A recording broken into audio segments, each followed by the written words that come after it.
Hello students, स्वागत करते हैं आपका अचीवर्स क्लासेस में। और tag line is believe to achieve. और शुरू करते हैं। आज जो है क्लास 9 का हम लोग कर पढ़ेंगे। चैप्टर नंबर 1 हम लोग कंटिन्यू करने वाले हैं और पढ़ने वाले हैं। चैप्टर नंबर 1 में हम लोग क्वेश्चन नंबर 8 से, ठीक है। क्वेश्चन नंबर 8 आपके सामने लिखा हुआ है, निम्न में से कौन परिमेय संख्या 1 और 2 के बीच आएगी। बोलने का क्या मतलब है, ध्यान से समझिए। लिखा गया हमारे पास एक संख्या 1 है, एक संख्या 2 है। इन दोनों के बीच में कौन सी परिमेय संख्याएं आएंगी। देखिए, इस तरह का क्वेश्चन जब भी आएगा तो आपको एक बात समझ के रखना है कि जब भी ऐसा क्वेश्चन पूछा जाएगा तो इसका इनफाइनाइट आंसर हो सकता है। बहुत सारी संख्याएं हो सकती है जो कि इन दोनों के बीच में आएगी। अब यहाँ ऑप्शन में क्या दिया हुआ है वो समझते हैं। ऑप्शन को अगर हम ध्यान से देखें तो पहला ऑप्शन है 1/2, दूसरा ऑप्शन अगर हम देखें, दूसरा ऑप्शन है 3/2, तीसरा ऑप्शन अगर हम देखें तो तीसरा ऑप्शन है 4/2, उसके बाद जो ऑप्शन है वो है 5/2। ठीक है, पहले इसको थोड़ा सा ध्यान से देखते हैं। अगर हम इसको इससे कैंसिल करेंगे तो ये 2 आएगा। मतलब आपको 1 और 2 के बीच की संख्या ढूंढनी थी, 1 और 2 के बीच में 2 तो नहीं आता है, मतलब ये ऑप्शन गलत है। इसके अलावा जब 5/2 को देखते हैं, इसको जब हम डिवाइड करेंगे तो ये देगा 2.5। 1 और 2 के बीच 2.5 तो आता नहीं है, तो ये ऑप्शन भी क्या हो गया, गलत हो गया।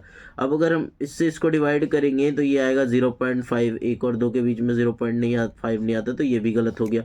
हमारे पास एक ही ऑप्शन बचा जो है 3/2, और 3/2 को अगर हम डिवाइड करते हैं तो हमारे पास आता है 1.5, और 1.5 जो होता है 1 और 2 के बीच में आता है। तो ये तो एक मेथड हो गया कि आप ऑप्शन को एनालाइज करके भी आंसर ढूंढ सकते हो, ठीक है।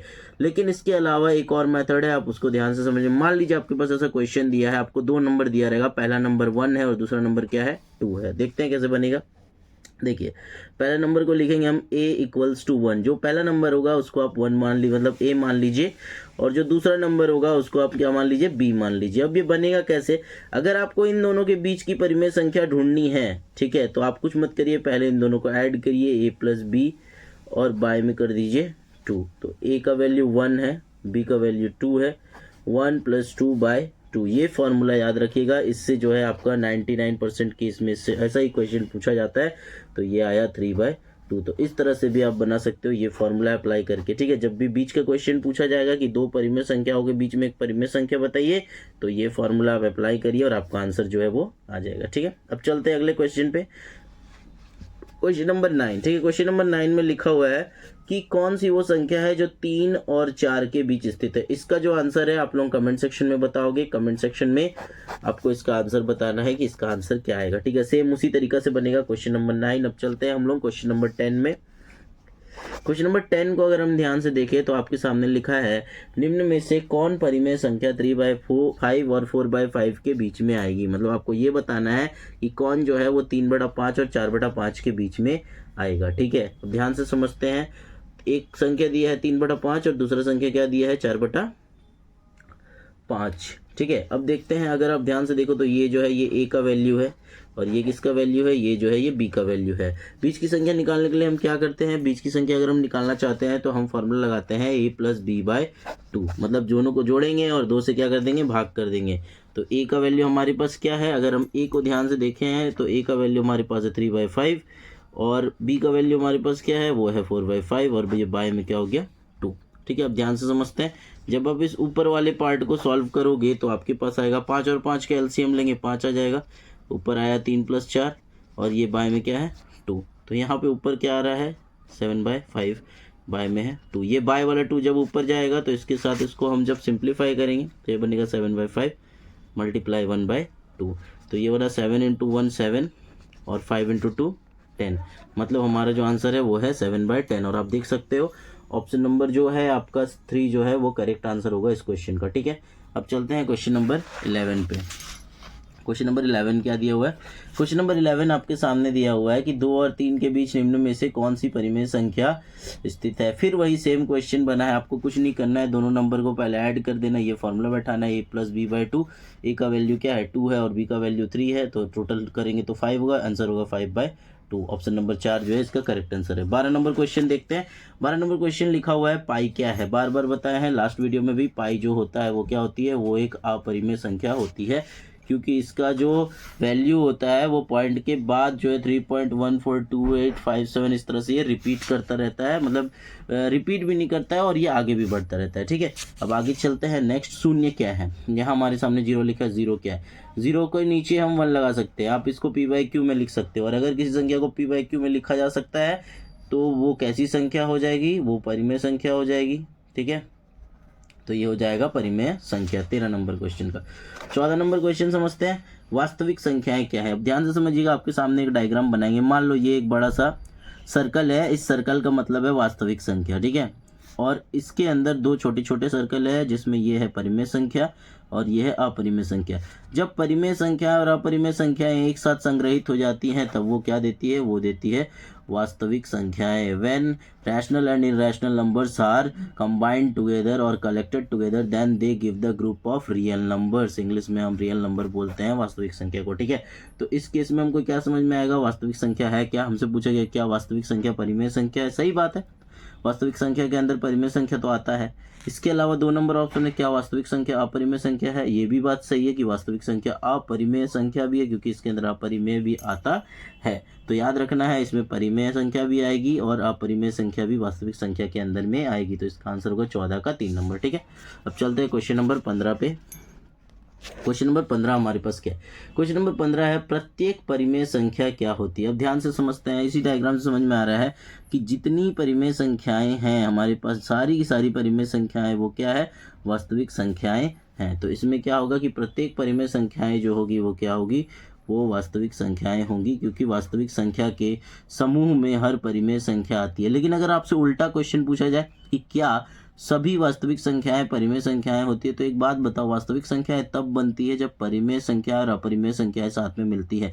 मतलब सभी वास्तविक संख्याओं में परिमेय संख्या तो सिर्फ नहीं है, अपरिमेय भी है, इसलिए सभी वास्तविक संख्याएं परिमेय संख्याएं नहीं होगी, लेकिन सभी परिमेय संख्याएं वास्तविक संख्याएं होंगी। ठीक है, अब चलते हैं। इसी तरह से आपसे ये भी पूछा जा सकता है कि क्या सभी अपरिमेय संख्याएं वास्तविक संख्याएं हो सकती है, ये भी सही है, सारी की सारी अपरिमेय संख्याएं क्या होंगी, वास्तविक होंगे। लेकिन सभी वास्तविक संख्याएं अपरिमेय संख्याएं नहीं होंगी, क्योंकि वास्तविक संख्याओं के अंदर परिमेय भी है और अपरिमेय भी दोनों है। ठीक है, तो ये आपको समझ के रखना है। अभी हम जो बात बताएं तो उसको आप नोट डाउन कर लेना। ठीक है, कि कौन हो सकता है और कौन नहीं हो सकता। ठीक है, अब चलते हैं हमारा क्वेश्चन नंबर 16 पे। क्वेश्चन नंबर 16 हमारे सामने दिया हुआ है, दो अपरिमेय संख्याओं का गुणनफल क्या होता है। देखिए ध्यान से समझिएगा, मान लीजिए हमारे पास एक अपरिमेय संख्या, ये दो अपरिमेय संख्या है, √5 और √2, दोनों को जब हम मल्टीप्लाई करेंगे तो हमारे पास क्या आएगा, √10। ये भी अपरिमेय, ये भी अपरिमेय और ये भी क्या दे दिया, अपरिमेय। ठीक है, लेकिन एक और केस अगर आप ध्यान से समझो, जैसे मान लीजिए √5 को √5 से गुना करेंगे, तो आपको पता है जब भी सेम रूट मल्टीप्लाई करते हैं तो ये बनेगा √25, और 25 का स्क्वायर रूट निकालेंगे, वर्गमूल निकालेंगे, तो हमारे पास क्या आएगा, 5 आएगा।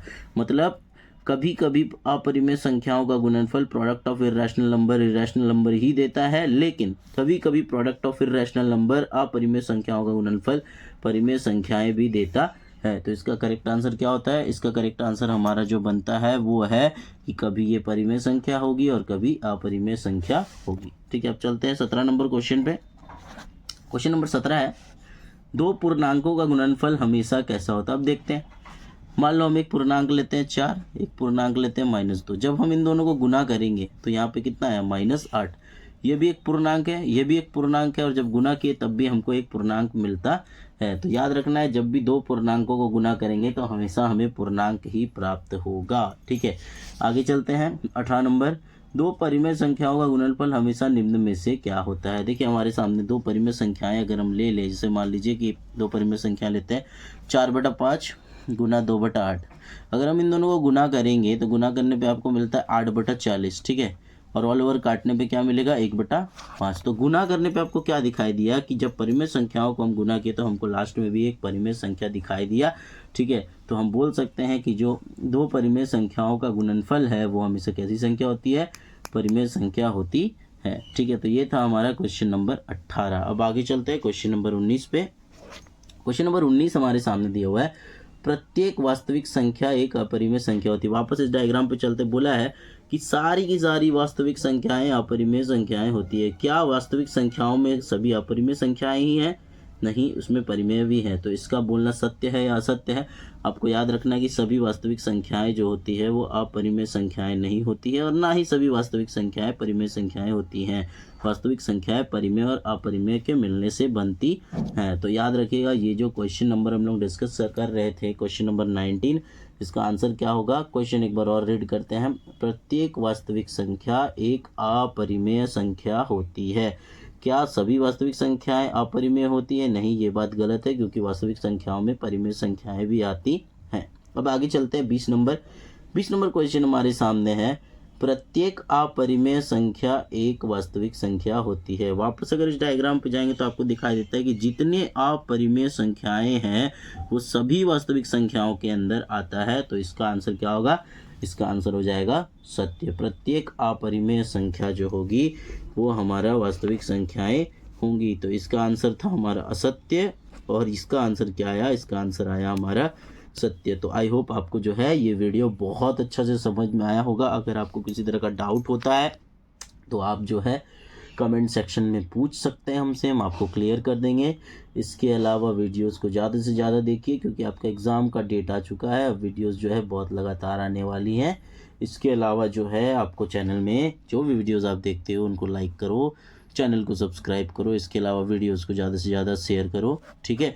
अगर आप यहाँ हमारे ऑफलाइन क्लासेस से जुड़ना चाहते हो तो इन दोनों में से किसी एक नंबर पे कांटेक्ट कर सकते हो और हमारे ऑफलाइन क्लासेस से जुड़ सकते हो, ठीक है। तो इसी तरह से पढ़ते रहिए, आगे बढ़ते रहिए, ठीक है। और thank you so much for watching, ठीक है, चलिए।